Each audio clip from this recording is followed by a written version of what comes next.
ਇੰਡੋਸ TV ਦੇਖ ਰਹੇ ਸਾਰੇ ਦਰਸ਼ਕਾਂ ਦਾ ਬਹੁਤ-ਬਹੁਤ ਸਵਾਗਤ। ਮੈਂ ਦਲਜੀਤ ਸਿੰਘ ਇੱਥੇ ਪਹੁੰਚੇ ਹੋਏ ਹਾਂ ਇੰਡੋਸ ਟੀਵੀ ਦੀ ਟੀਮ ਦੇ ਨਾਲ। ਮੈਲਬੌਰਨ ਸਿੱਖ ਗੇਮਸ ਦੀਆਂ ਤੀਜਾ ਦਿਨ ਆ ਜਿਹੜਾ ਕਿ ਫਾਈਨਲ ਦਿਨ, ਤੇ ਗੇਮਸ ਜਿਹੜੀਆਂ ਆ ਉਹ ਚੱਲ ਰਹੀਆਂ ਤੇ ਅੱਜ ਸੈਮੀਫਾਈਨਲ ਤੇ ਫਾਈਨਲ ਮੁਕਾਬਲੇ ਚੱਲਦੇ ਆ। ਪਰ ਨਾਲ ਦੀ ਨਾਲ ਜਿਹੜੀਆਂ ਪੰਜਾਬੀਆਂ ਦੇ ਲਈ ਨਵੀਆਂ ਗੇਮਾਂ, ਨਵੀਆਂ ਤਾਂ ਆਪਾਂ ਇਸ ਸੈਂਸ ਨਾਲ ਕਹਿੰਦੇ ਹਾਂ ਵੀ ਪੰਜਾਬੀ ਉਹਨਾਂ ਗੇਮਾਂ ਵੱਲ ਨੂੰ ਵੀ ਜਾਣਾ ਸ਼ੁਰੂ ਕਰ ਦਿੱਤਾ ਆ ਜਿਹੜਾ ਪਹਿਲਾਂ ਕਿਹਾ ਜਾਂਦਾ ਸੀ ਕਿ ਵੈਸਟਰਨ ਸ਼ਾਇਦ ਜਿਹੜੀਆਂ ਗੇਮਸ ਹੈਗੀਆਂ। ਸਪੈਸ਼ਲ ਪਹਿਲਾਂ ਆਪਾਂ ਅਜੇਦੀਪ ਆਪਣੇ ਨਾਲ ਆ, ਉਹਨਾਂ ਦੇ ਨਾਲ ਗੱਲ ਕੀਤੀ ਸੀ MMA ਦੇ ਬਾਰੇ ਕਿ ਜਿਹੜਾ ਮਿਕਸਡ ਮਾਰਸ਼ਲ ਆਰਟਸ ਆ ਉਹਦੇ ਬਾਰੇ ਕਾਫੀ ਵਿਸਤਾਰਪੂਰਵਕ ਜਿਹੜੀ ਗੱਲਬਾਤ ਕੀਤੀ ਸੀ ਆਪਾਂ ਅਜੇਦੀਪ ਦੇ ਨਾਲ। ਅਤੇ ਨਾਲ ਆਪਣੇ ਹੁਣ ਹਮਰਾਜ ਸਿੰਘ ਹੇਅਰ ਆ। ਹਮਰਾਜ ਸਿੰਘ ਹੇਅਰ ਬ੍ਰਿਸਬੇਨ ਦੇ ਰਹਿਣ ਵਾਲੇ ਆ ਅਤੇ ਇਹਨਾਂ ਨੇ ਵੀ ਬਾਕਸਿੰਗ ਦੇ ਵਿੱਚ ਬਹੁਤ ਨਾਮਣਾ ਖੱਟਿਆ ਆ। ਕਾਫੀ ਜਿਹੜੇ ਇਨਾਮ ਆ ਇਹਨਾਂ ਨੇ ਆਪਣੇ ਨਾਮ ਕੀਤੇ ਆ ਪਿਛਲੇ ਕੁਛ ਸਾਲਾਂ ਦੇ ਵਿੱਚ, ਅਤੇ ਉਹਨਾਂ ਦੇ ਨਾਲ ਵੀ ਗੱਲ ਕਰਨੀ ਹੈ। ਸਭ ਤੋਂ ਪਹਿਲਾਂ ਅਜੇਦੀਪ, ਜਿਹੜਾ ਸਿੱਖ ਗੇਮਸ ਦੇ ਵਿੱਚ ਤੁਸੀਂ ਇਹ ਕਰ ਰਹੇ ਹੋ, ਕੀ ਪ੍ਰੇਰਨਾ ਸਰੋਤ ਰਿਹਾ ਤੁਹਾਡਾ? ਸੋ ਪਹਿਲੇ ਤਾਂ ਆਪਾਂ ਬਹੁਤ ਧੰਨਵਾਦ ਕਰਦੇ ਹਾਂ ਆਪਾਂ ਸਿੱਖ ਫੋਰਮਸ ਵੱਲੋਂ ਕਿ ਉਹਨਾਂ ਨੇ ਸਾਨੂੰ ਇੱਥੇ ਆਉਣ ਦਾ ਮੌਕਾ ਦਿੱਤਾ। ਉਹਨਾਂ ਦੇ ਅੰਦਰ ਆਪਾਂ ਆਰਗੇਨਾਈਜ਼ ਕਰ ਰਹੇ ਹਾਂ ਇਹ ਈਵੈਂਟ। ਐਂਡ ਦੂਜੀ ਗੱਲ ਇਹ ਹੈ ਕਿ ਆਪਾਂ ਇਹ ਸਭ ਯੂਥ ਲਈ ਕਰ ਰਹੇ ਹਾਂ। ਸੋ ਯੂਥ, ਆਪਾਂ ਇਹ ਚਾਹੁੰਦੇ ਹਾਂ ਕਿ ਯੂਥ ਅੱਗੇ ਆਵੇ। ਸੋ ਉਹਨਾਂ ਨੂੰ ਆਪਾਂ ਸੈਲਫ ਡਿਫੈਂਸ ਬਾਰੇ ਐਂਡ ਗੇਮ ਬਾਰੇ ਜ਼ਿਆਦਾ ਤੋਂ ਜ਼ਿਆਦਾ ਇੰਟਰੋਡਕਸ਼ਨ ਦੇ ਹੈ ਜੀ।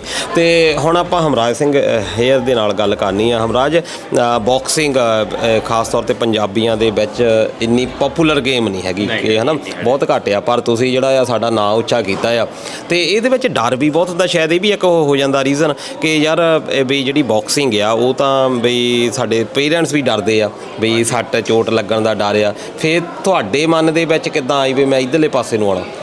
ਉਹ ਮੇਰੇ ਮਨ ਦੇ ਵਿੱਚ ਇੱਦਾਂ ਸੀ ਕਿ ਮੈਨੂੰ ਸ਼ੁਰੂ ਤੋਂ ਹੀ ਨਿੱਕੇ ਹੁੰਦੇ ਤੋਂ ਬਾਕਸਿੰਗ ਦਾ, MMA ਦਾ, ਕੋਈ ਵੀ ਕੰਬੈਟ ਸਪੋਰਟ ਦਾ ਮੈਨੂੰ ਸ਼ੌਂਕ ਸੀਗਾ ਨਿੱਕੇ ਹੁੰਦੇ ਤੋਂ। ਅਤੇ ਸਕੂਲੇ ਕਾਫੀ ਹੈਲਥੀ ਹੁੰਦਾ ਸੀ ਅਤੇ ਬਹੁਤ ਲੜਾਈਆਂ ਹੁੰਦੀਆਂ ਸੀ। ਜਿੱਦਾਂ ਗੋਰੇ, ਮੇਰੇ ਸਕੂਲ ਵਿੱਚ ਮੈਜੋਰਟੀ ਗੋਰੇ ਹੀ ਸੀਗੇ ਅਤੇ ਮੈਂ ਮਤਲਬ ਬਰਾਊਨ ਸੀਗਾ। ਗੋਰੇ ਫਰੈਂਡ ਪਰ ਮੋਹ ਛੇੜਦੇ ਹੁੰਦੇ ਕਿ ਤੂੰ ਬਰਾਊਨ ਆ, ਤੂੰ ਇੱਦਾਂ ਇੰਡੀਅਨ ਇੱਦਾਂ। ਅਤੇ ਮੈਂ ਬੁਲਿੰਗ, ਐਗਜ਼ੈਕਟਲੀ ਬੁਲਿੰਗ ਹੁੰਦੀ ਸੀ। ਮੈਂ ਬੁਲਿੰਗ 'ਤੇ ਲੜਦਾ ਹੁੰਦਾ ਸੀ ਬਹੁਤ ਇੱਦਾਂ। ਅਤੇ ਫਿਰ ਮੈਂ ਸੋਚਿਆ ਮੈਂ ਕਿਉਂ ਨਾ ਕਿ ਇੱਦਾਂ ਨਾ ਹੋਵੇ ਰੱਬ ਨੇ ਕਿ ਮੈਂ ਇੱਕ ਹੋਵਾਂ ਅਤੇ ਬੰਦੇ 4-5 ਜਾਣੇ ਹੋਵੇ ਇੱਦਾਂ, ਅਤੇ ਮੈਂ ਇਕੱਲਾ ਰਹਿ ਜਾਵਾਂ। ਤਾਂ ਮੈਨੂੰ ਕੁਛ ਸਿੱਖਣਾ ਚਾਹੀਦਾ, ਨਾਲੇ ਉੱਦਾਂ ਵੀ ਮੈਨੂੰ ਸ਼ੌਂਕ ਸੀਗਾ। ਬਾਕੀ ਸਪੋਰਟਸ ਵੀ ਮੈਂ ਸਾਰੇ ਖੇਡੇ, ਸੌਕਰ ਵੀ ਖੇਲਿਆ, ਬਾਸਕਟਬਾਲ ਵੀ ਖੇਲਿਆ, ਪਰ ਮੈਨੂੰ ਉੱਥੇ ਡਰਾਈਵ ਖਿੱਚਦੀ ਸੀ। ਅਤੇ ਕੁਦਰਤੀ ਮੇਰੇ ਹਾਈ ਸਕੂਲ ਦੇ ਨਾਲ ਹੀ ਬਾਕਸਿੰਗ ਜਿਮ ਹੁੰਦੀ ਸੀਗੀ, ਬਸ 10-15 ਮਿੰਟ ਲੱਗਦੇ ਸੀ। ਅਤੇ ਮੈਂ ਜਦੋਂ 16-17 ਸਾਲ ਦੇ ਸੀ ਉਦੋਂ ਮੈਂ ਪਹਿਲੀ ਵਾਰੀ ਬਾਕਸਿੰਗ ਕੀਤੀ ਸੀ। ਸਕੂਲ ਤੋਂ ਬਾਅਦ ਮੈਂ ਗਿਆ ਉੱਥੇ, ਅਤੇ ਮੈਨੂੰ ਪਹਿਲੇ ਦਿਨ ਮੈਂ ਬਾਕਸਿੰਗ, ਮੈਨੂੰ ਲੱਗਦਾ ਕਿ ਮੈਂ ਪਹਿਲਾਂ ਹੀ ਵਧੀਆ, ਮੈਨੂੰ ਪਹਿਲੇ ਦਿਨ ਪਤਾ ਲੱਗਿਆ ਮੈਨੂੰ ਕਿੰਨਾ ਕੁਛ ਨਹੀਂ ਪਤਾ। ਮਤਲਬ ਮੈਨੂੰ ਤਾਂ ਕੁਛ ਪਤਾ ਹੀ ਨਹੀਂ ਹੈਗਾ, ਅਤੇ ਜਿੰਨਾ ਦਾ ਹੋਰ ਐਕਸਪੀਰੀਅੰਸ ਹੋਈ ਜਾਂਦਾ ਉਹਨਾਂ ਦਾ ਲੱਗਦਾ ਮੈਨੂੰ ਹਜੇ ਵੀ ਨਹੀਂ ਕੁਛ ਪਤਾ। ਮਤਲਬ ਅੱਜ ਤਾਂ ਇੰਨੀ ਡੂੰਘੀ ਚੀਜ਼ ਹੈ ਜਿਹੜੀ ਫਾਈਟਿੰਗ ਜਿਹੜੀ ਹੁੰਦੀ, ਇੰਨੀ ਸਟ੍ਰੈਟਜੀ ਆ। ਲੋਕਾਂ ਨੂੰ ਲੱਗਦਾ ਬਸ ਵੱਡੇ ਡੋਲੇ ਚਾਹੀਦੇ ਆ, ਸਰੀਰ ਬਦਲ ਨਹੀਂ, ਇੱਦਾਂ ਦਾ ਕੁਛ ਨਹੀਂ, ਇੱਦਾਂ ਦਾ ਨਹੀਂ ਹੈਗਾ। ਤੁਹਾਨੂੰ ਚੁਸਤੀ ਚਾਹੀਦੀ, ਸਟੈਮਨਾ ਚਾਹੀਦਾ, ਸਪੀਡ ਚਾਹੀਦੀ, ਟੈਕਨੀਕ ਚਾਹੀਦੀ। ਬਹੁਤ ਡੀਪ ਚੀਜ਼ ਹੈ ਜਿਹੜੀ।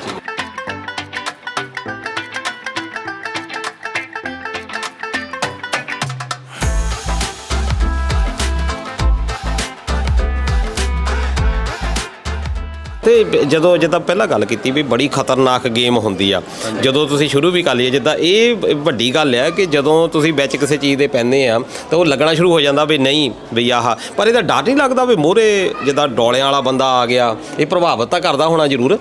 ਹਾਂਜੀ, ਸੱਟ ਤਾਂ ਲੱਗਦੀ ਜ਼ਰੂਰ ਆ। ਮੇਰੇ ਇੱਥੇ ਸੱਟ ਲੱਗੀ, ਇੱਥੇ ਬਾਕਸਿੰਗ ਕਰਦੇ ਸੱਟਾਂ ਤਾਂ ਲੱਗਦੀ ਆ, ਪਰ ਬੰਦਾ ਫਿਰ ਥੋੜ੍ਹਾ ਯੂਜ਼ ਟੂ ਹੋ ਜਾਂਦਾ। ਜਦੋਂ ਪਹਿਲੀ ਬੜੀ ਸੱਟ ਲੱਗਦੀ ਹੈ ਤਾਂ ਫਿਰ ਦਰਦ ਕਾਫੀ ਹੁੰਦਾ, ਪਰ ਜੋ ਹੁੰਦਾ ਫਿਰ ਜਿੱਦਾਂ ਬੰਦਾ ਯੂਜ਼ ਟੂ ਹੋ ਜਾਂਦਾ ਫਿਰ ਸੱਟ ਹੀ ਨਹੀਂ ਲੱਗਦੀ, ਫਿਰ ਤੁਹਾਨੂੰ ਲੱਗਦਾ ਹੀ ਨਹੀਂ। ਫਿਰ ਬਾਅਦ 'ਚ ਪਤਾ ਲੱਗਦਾ, ਘਰੇ ਜਾਂਦੇ ਫਿਰ ਨਹਾਉਂਦੇ ਆ, ਫਿਰ ਜਿੱਦਾਂ ਇੱਥੇ ਵੀ ਲੱਗੀ ਸੱਟ, ਅਤੇ ਬੰਦਾ ਥੋੜ੍ਹਾ ਯੂਜ਼ ਟੂ ਹੋ ਜਾਂਦਾ।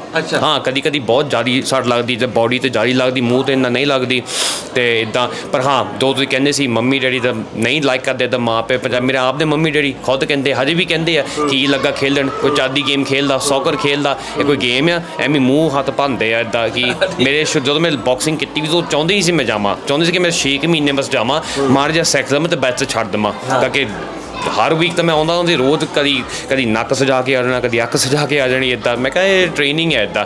ਪਰ ਜਦੋਂ ਮੈਂ ਫਾਈਟਸ ਕਰਨ ਲੱਗ ਪਿਆ, ਜਿੱਤਣ ਲੱਗ ਪਿਆ, ਫਿਰ ਹੁਣ ਥੋੜ੍ਹੇ ਐਕਸੈਪਟਿੰਗ ਕਰਨ ਲੱਗ ਪਿਆ ਕਿ ਚੱਲ ਥੋੜ੍ਹਾ ਠੀਕ ਆ।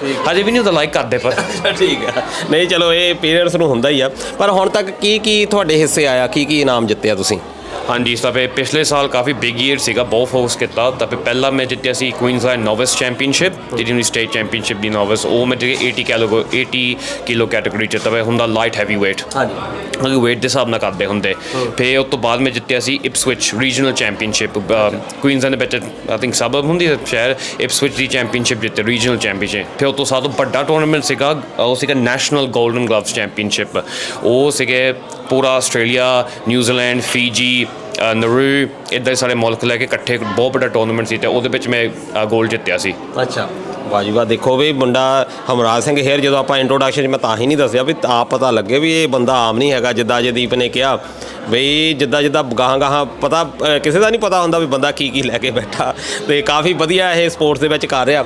ਪਰ ਇੱਥੇ ਤੱਕ ਪਹੁੰਚਣ ਦੇ ਲਈ ਕਿੰਨਾ ਕੁ ਮਿਹਨਤ ਕਰਨੀ ਪੈਂਦੀ ਆ, ਕਿਉਂਕਿ ਜਿੱਦਾਂ ਹੁਣ ਆਪਾਂ ਆ ਵੀ ਚਲੋ ਸਵੇਰ ਨੂੰ ਦੌੜ ਲਾ ਲਈ ਆ, ਆਮ ਸਪੋਰਟਸ ਵਿੱਚ ਇਹ ਹੁੰਦਾ ਆ ਥੋੜ੍ਹੀ ਜਿਹੀ ਪ੍ਰੈਕਟਿਸ ਕਰ ਲਈ ਆ, ਇਹਦੇ ਵਿੱਚ ਕਿੱਦਾਂ ਦੀ ਟ੍ਰੇਨਿੰਗ ਚੱਲਦੀ ਆ? ਬਹੁਤ ਜ਼ਿਆਦਾ ਹੈ। ਜਿੱਦਾਂ ਜੇ ਤੁਸੀਂ ਹੈ ਨਾ ਮੈਚ, ਜੇ ਤੁਸੀਂ ਕੰਪੀਟੀਸ਼ਨ ਸੀਰੀਅਸਲੀ ਕਰਨਾ ਮੰਗਦੇ, ਤੁਸੀਂ ਇੱਦਾਂ ਨਹੀਂ 1-2 ਦਿਨ 3 ਦਿਨ ਕਰ ਲਓ, ਨਹੀਂ, ਤੁਹਾਨੂੰ ਮਤਲਬ ਸਮਝ ਲਓ 7 ਦਿਨ ਜੋਬ ਹੈ, ਫੁੱਲ ਟਾਈਮ ਜੋਬ ਹੀ ਫੁੱਲ ਟਾਈਮ ਜੋਬ ਆ। ਤੁਹਾਨੂੰ ਫਿਰ ਘੱਟੋ ਘੱਟ 5-6 ਦਿਨ ਤੁਹਾਨੂੰ ਬਾਕਸਿੰਗ ਕਰਨੀ ਪੈਣੀ ਆ, ਘੱਟੋ ਘੱਟ, ਠੀਕ ਆ। ਵੀ ਬਾਕਸਿੰਗ ਸੈਸ਼ਨ ਘੱਟੋ ਘੱਟ 2 ਘੰਟੇ ਦੀ ਹੁੰਦੀ ਆ, 1.5 ਆਵਰ, ਸਭ ਤੋਂ ਘੱਟ। ਫਿਰ ਬਾਕਸਿੰਗ ਤੋਂ ਉੱਤੇ ਤੁਹਾਨੂੰ ਰਨਿੰਗ ਵੀ ਕਰਨੀ ਪੈਂਦੀ ਆ ਆਪਣੇ ਟਾਈਮ ਦੇ ਵਿੱਚ।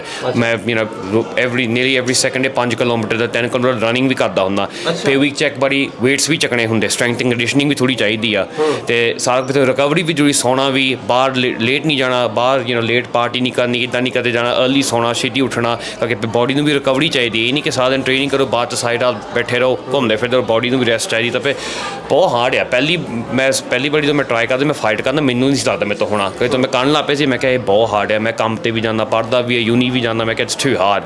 ਪਰ ਹੌਲੀ ਹੌਲੀ ਪ੍ਰੈਕਟਿਸ ਕਰੀ ਗਿਆ, ਅਤੇ ਮੈਂ ਕਿਹਾ ਨਹੀਂ, ਮੈਂ ਕਰਨਾ, ਮੈਂ ਕੁਛ ਨਾ ਬਣਾਉਣਾ, ਮੈਂ ਕੁਛ ਕਰਨਾ। ਫਿਰ ਫੋਕਸ ਕੀਤਾ, ਮੈਂ ਕਿਹਾ ਇੱਕ ਵਾਰੀ ਟਰਾਈ ਕਰ ਲੈਣ, ਦੇਖੀ ਜੋ ਕੀ ਹੁੰਦਾ। ਅਤੇ ਗੱਲ ਬਣ ਗਈ ਬਾਅਦ 'ਚ, ਫਿਰ ਹੁਣ ਐਡਿਕਟਿਵ ਜਿਹਾ ਹੋ ਗਿਆ ਹੁਣ ਕਰਨ ਨੂੰ। ਵਾਹ ਜੀ ਵਾਹ। ਤੇ ਸਾਨੂੰ ਬੜਾ ਮਾਣ ਆ ਤੇਰੇ 'ਤੇ ਹਮਰਾਜ। ਅਤੇ ਜਦੋਂ ਸਾਨੂੰ ਵੀ ਦੇਖੋ ਇਹ ਆ ਵੀ ਸਾਡੇ ਘਰ ਦਾ ਮੁੰਡਾ, ਅਤੇ ਸਾਨੂੰ ਵੀ ਫੇਸਬੁੱਕ ਤੋਂ ਹੀ ਪਤਾ ਲੱਗਾ ਵੀ ਜਦੋਂ ਚੜ੍ਹਾਈ ਦੇ ਵਿੱਚ ਇਹੀ ਹੁੰਦਾ ਸ਼ਾਇਦ ਕਿ ਹਿਡਨ ਟੈਲੈਂਟ ਜਿਹੜਾ ਆ ਸਿੱਧਾ ਹੀ ਲੋਕਾਂ ਨੂੰ ਪ੍ਰਭਾਵਿਤ ਕਰਦਾ। ਅਤੇ ਤੁਹਾਡਾ ਸਾਰਿਆਂ ਦਾ ਬਹੁਤ ਬਹੁਤ ਧੰਨਵਾਦ। ਅਤੇ ਇੱਥੇ ਜਿੰਨੇ ਵੀ ਬੱਚੇ ਆਏ ਆ ਨਵੀਆਂ ਗੇਮਸ ਦੇ ਵਿੱਚ, ਜਦੋਂ ਸਾਨੂੰ ਦੱਸਦੇ ਆ ਵੀ ਅਸੀਂ ਇੱਥੇ ਵੀ ਅਸੀਂ ਚੈਂਪੀਅਨਸ਼ਿਪ ਜਿੱਤੀ ਆ ਵੀ ਅਸੀਂ ਜਿੱਤਿਆ, ਇਹ ਇਕੱਲਾ ਪੇਰੈਂਟਸ ਹੈ ਨਹੀਂ, ਸਾਡਾ ਵੀ ਮਾਣ ਦੇ ਨਾਲ ਜਿਹੜਾ ਸਿਰ ਕਹਿ ਲਓ, ਸਾਡਾ ਮਾਣ ਜਿਹੜਾ ਆ ਸਿਰ ਉੱਚਾ ਹੋ ਜਾਂਦਾ, ਮਾਣ ਵੱਧ ਜਾਂਦਾ ਸਾਡਾ। ਅਤੇ ਬਹੁਤ ਬਹੁਤ ਧੰਨਵਾਦ ਹਮਰਾਜ, ਅਤੇ ਸਾਡੀਆਂ ਸ਼ੁਭ ਇਛਾਵਾਂ ਤੁਹਾਡੇ ਨਾਲ ਆ ਕਿ ਤੁਸੀਂ ਇਸੇ ਤਰ੍ਹਾਂ ਹੋਰ ਬੁਲੰਦੀਆਂ ਦੇ ਉੱਤੇ ਜਾਵੋ। ਅਤੇ ਅੱਜ ਦੀ ਵੀ ਤੁਹਾਡਾ ਬਹੁਤ ਬਹੁਤ ਧੰਨਵਾਦ।